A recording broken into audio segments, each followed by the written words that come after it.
Hi, welcome to AFTV. 2-2 today, and the performance was not great. What was your thoughts? Performance below average. Just like it was similar to Brighton, but the thing is, I think Palace got on to the front foot for the first couple of minutes of the game, and then we got the ball after that couple of minutes, got the goal. But for me is what frustrated me is when we got the goal, we're sitting back, and that comes down to Mikel Arteta's philosophy, his strategy, his defensive strategy. And for me, I don't think he's going to be at the job for that long. I said to Robbie, let's be patient with him. What I meant give him to the early November at least, because managers are getting sacked for 10 games or less than 10 games. Now look at Nuno Cisco. He's been sacked after less than 10 Premier League games. That will go down that record. Arteta's getting away with it because our board are lifeless, ambitionless, and they haven't got a clue. But the football today that I saw, I can't recognise it. He's managed us for 2 years, and I don't recognise the style of play, the identity that we once came to fruition, came to recognise, and got used to. We knew the football we were playing when we were winning, when we were challenging for the league titles, when we were challenging for top four. People had to go at Wenger, and maybe rightfully so, for challenging top four.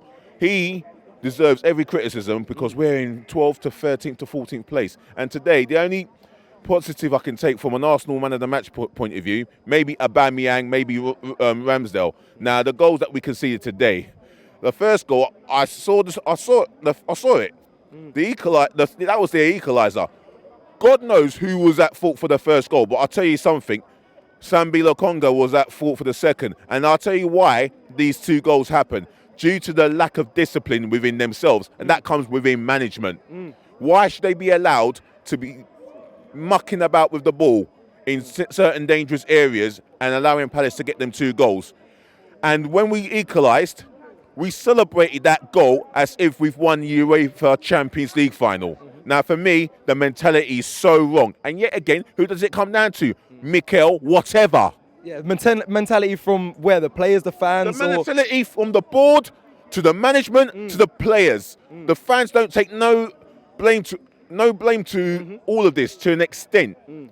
Unless you're that fickle fan base, deluded one, that supports what's going on with this club. Do you think we're being unfair? Because we just spoke to that Palace fan. He's right. He did say that Arteta got manager of the month as well. So he did get manager of the month. But for me, the best performance he's had so far this season was the Tottenham game. He didn't follow it up. Now today, I looked at the team sheet, and I couldn't understand why is he playing Odegaard alongside Partey in the pivotal 2. Now, I'm thinking Sambi Lokonga and Partey, go again. You've had a poor game against Brighton. Go again and impress all of us in that stadium. And then the front 3. Now, the 3 behind Aubameyang. Odegaard should play where he was first spotted by Real Madrid, and that's the number 10 role. Saka should be playing on the right, and I don't understand why Pepe started that game. He didn't deserve to start that game. One thing about Nicolas Pepe, he gets the ball, he waits until 2 defenders are on him, and then he does something. I don't want to keep seeing that. He's either you're going to take him on or don't even bother. And every time he gets the ball, he frustrates the life out of me. Martinelli should be starting. This guy goes and scores 10 goals in all competition for Arsenal in 2 seasons ago, only behind Aubameyang at the time. And yet, Mikel Arteta comes in and destroys his confidence. I think today he couldn't start because obviously he was coming back from injury. So he's coming back from injuries, but he deserved longer. Now, Lacazette came on with 25 minutes to go, something like that. Why couldn't he bring Lacazette and Martinelli? That tells me he's not brave enough from an offensive point of view. He chickens out. He's not brave enough to go at Palace and show them. And I'll tell you something where we're lacking. Now we got Partey, he's our midfield bully destroyer.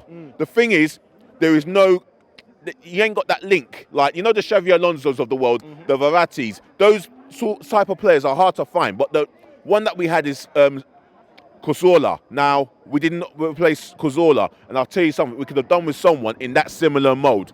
Albert with Albert and Boyo Sambi Lokonga, he might be that similar mode, but today he had a stinker by giving that ball away to allow Palace to score that goal. But one thing with Albert, he does not shy away from responsibility. He wants the ball. Guendouzi, Saliba, they are doing so well at Marseille.